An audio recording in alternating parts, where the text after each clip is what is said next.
आता पहिल्यांदा आपण आमरस करणार आहोत। आमरससाठी मी 4 हापूस आंबे घेतलेले आहेत, ते स्वच्छ पाण्याने धुवून घेतलेत आणि ते आता आपण कापून घेणार आहोत। बघा याप्रमाणे आपण त्याला कापून घेतले, देठाचा भाग काढून घेतलेला आहे आणि एक बाऊल आणि एक चाळणी घ्यायची आहे आणि त्याच्यावरती ते आंबे ठेवून घासून घ्यायचे आहेत, म्हणजे त्याला चाळणीने गाळून घ्यायचे आहेत। बघा त्याप्रमाणे आपण आमरस काढून घ्यायचा आहे। आमरस पूर्ण काढून झाला की आपल्याला चोथा मिळेल, तो पण चोथा आपण थोडंसं पाणी घालून गाळून घ्यायचं आहे।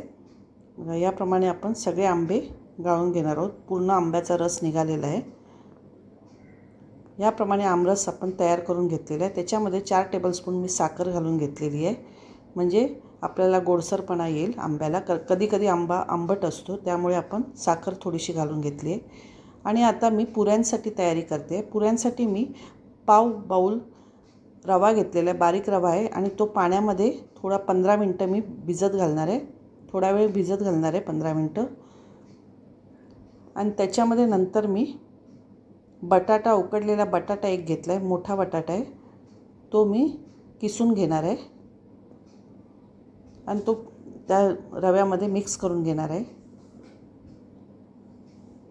बटाटा उकडलेला किसून घेतला आहे।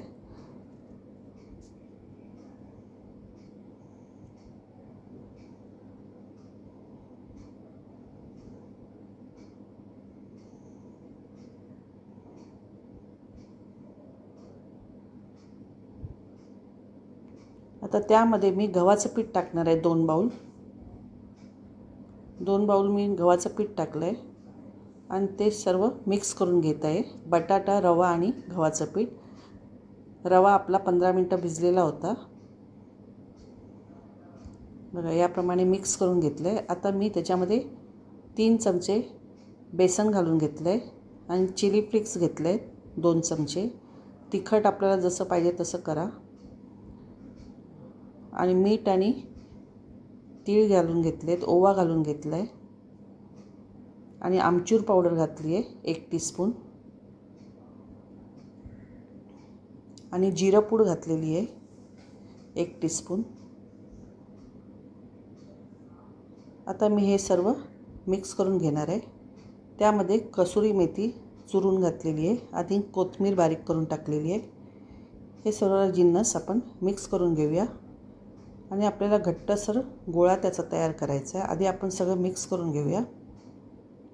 पुऱ्यांसाठी घट्टसर गोळा लागणार आहे, त्यामुळे आपण बेतानेच पाणी घालायचं आहे। थोडं थोडं पाणी घालून आपल्याला घट्टसर गोळा तयार करायचा आहे। आणि कलरसाठी मी थोडीशी हळद घातलेली आहे, पुऱ्या चांगल्या येलो कलरमध्ये दिसून येतील। बघा याप्रमाणे मी अर्धा टीस्पून हळद घालून त्यात व्यवस्थित मिक्स करून घेत आहे। आपला गोळा घट्टसर झाला पाहिजे, पाणी जास्त घालू नका, नाहीतर पुऱ्या जास्त तेल शोषून घेतात। याप्रमाणे व्यवस्थित पीठ मळून झाल्यानंतर आपण पुऱ्या करून घेणार आहोत।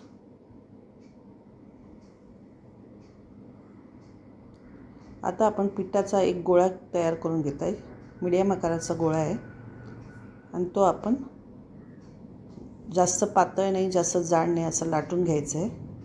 थोडंसं पीठ लावायचं आहे, जास्त पीठ लावू नका।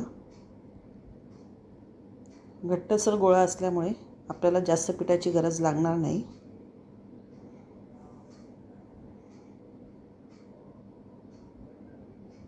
आता आपण त्याच्या वाटीच्या साहाय्याने पुऱ्या करून घेणार आहोत।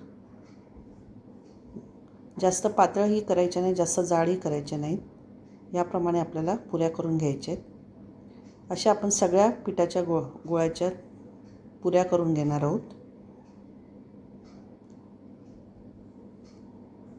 तर याप्रमाणे आपण एक एक गोळा घेऊन सगळ्या पिठाच्या आपण पुऱ्या करून घेणार आहोत आणि नंतर आपण पुऱ्या तळणार आहोत।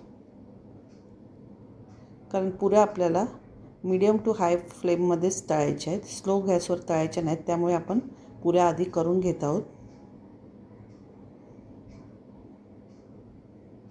आपल्या पुऱ्या पूर्ण तयार करून झालेल्या आहेत। आता आपण तळायला घेऊया। त्यासाठी मी कढईमध्ये तेल गरम करून घेतलेलं आहे आणि आता आपण त्याच्यामध्ये एक एक करून पुरी तळून घेणार आहोत। तुमची कढई जर मोठी असेल तर तुम्ही 3-4 घातल्या तरी चालेल। माझी कढई छोटी असल्याकारणाने मी एक एक करून तळून घेत आहे. बघा याप्रमाणे आपण सगळ्या पुऱ्या तळून घेत आहोत. पुऱ्या अशा फुगल्या गेल्या पाहिजे आणि लालसर झाल्यानंतर आपण काढून घेणार आहोत. मीडियम गॅसवरतीच पुऱ्या तळून घ्यायच्यात. सोडताना तेल गरम पाहिजे. बघा याप्रमाणे आपल्या सगळ्या पुऱ्या तयार झालेल्या आहेत आणि ह्या पुऱ्या आपण आमरसाबरोबर खाणार आहोत. याप्रमाणे तुम्ही मसाला पुरी बनवून बघा.